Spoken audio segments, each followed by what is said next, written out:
Bismillahirrahmanirrahim. Assalamualaikum warahmatullahi wabarakatuh. Masih bersama karduk.com. Pada video kali ini kami akan menyampaikan kabar terbaru yang datang dari DPD RI terkait dengan seleksi P3K tahun 2024, yaitu seleksi P3K tahun anggaran 2024. DPD RI ingatkan Kemenpan RB soal komitmen tentang non-ASN terkait dengan janji 100 hari kerja Kabinet Merah Putih. Untuk mengetahui lebih detailnya silahkan simak video ini sampai selesai.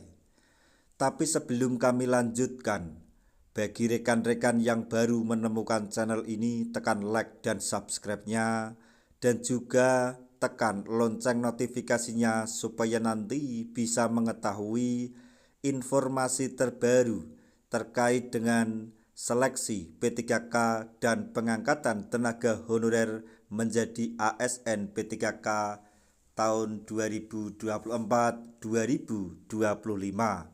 Sekarang mari kita simak dan cermati pernyataan yang ada di video ini supaya nanti tidak gagal paham.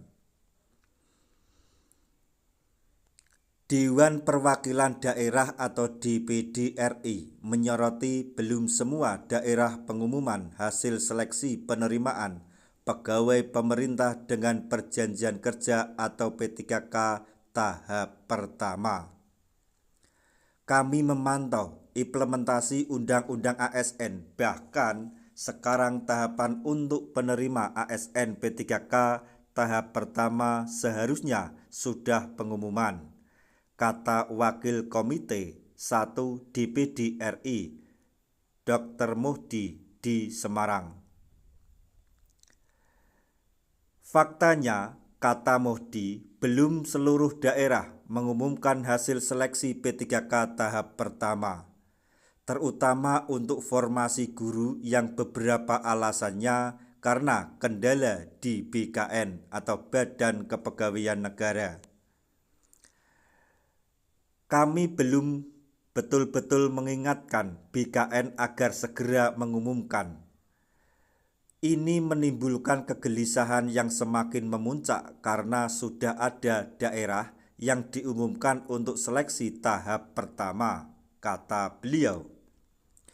Terkait seleksi penerimaan tahap kedua yang sedang proses pendaftaran, Muhdi berharap pada komitmen Kemenpan RB dengan DPD bahwa tidak boleh ada non-ASN yang tertinggal, baik dalam pendaftaran maupun penyelesaiannya. Dia mengingatkan bahwa sebelumnya masih banyak non-ASN belum bisa mendaftar pada tahap pertama karena berbagai faktor. Tetapi akhirnya mereka bisa diakomodasi pada pendaftaran tahap kedua. Oleh karena itu, dia berharap pada tahap kedua ini semua non-ASN mendapatkan perlakuan seperti juga pada tahap pertama. Karena untuk yang non-ASN seperti komitmen atau kesepakatannya semua harus diterima walaupun ada yang jadi P3K paruh waktu, kata beliau. Mengenai adanya pemerintah kabupaten atau kota maupun provinsi yang beralasan bahwa formasi P3K tidak sebesar yang disediakan pemerintah pusat, dia meminta mereka segera mengusulkan. Kalau Pemda sekarang belum mengajukan formasi, sejumlah yang dibutuhkan bagi mereka diterima paruh waktu, secepatnya memanfaatkan itu karena non-ASN sudah tidak diperbolehkan lagi, kata Ketua PGRI Jawa Tengah tersebut. Kedepan Dia mengajak untuk bersama-sama memperjuangkan alokasi belanja daerah dimaksimalkan untuk ASN, termasuk P3K. Alokasi belanja daerah untuk ASN tidak hanya 30%, tetapi lebih. Bagaimana pola pembagian alokasi keuangan pusat dan daerah bisa menguntungkan dan mempermudah daerah mengelolaan daerah dengan baik.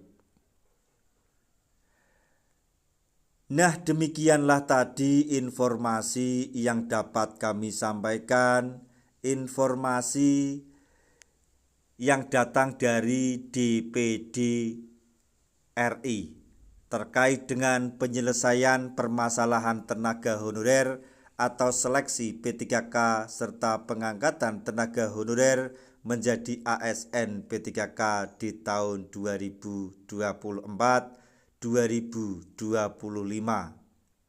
Yang perlu kita ingat bahwa para tenaga honorer kami himbau untuk tetap bersabar. Semoga semua kebijakan-kebijakan yang dikeluarkan oleh pemerintah melalui Menpan RB maupun BKN selalu berpihak kepada para tenaga honorer, khususnya bagi para tenaga honorer yang sudah lama mengabdi, sehingga pada nantinya tenaga honorer yang sudah mengabdi lama benar-benar bisa menikmati indahnya atau kesejahteraan sebagai ASN, baik itu sebagai ASN P3K maupun sebagai ASN atau PNS.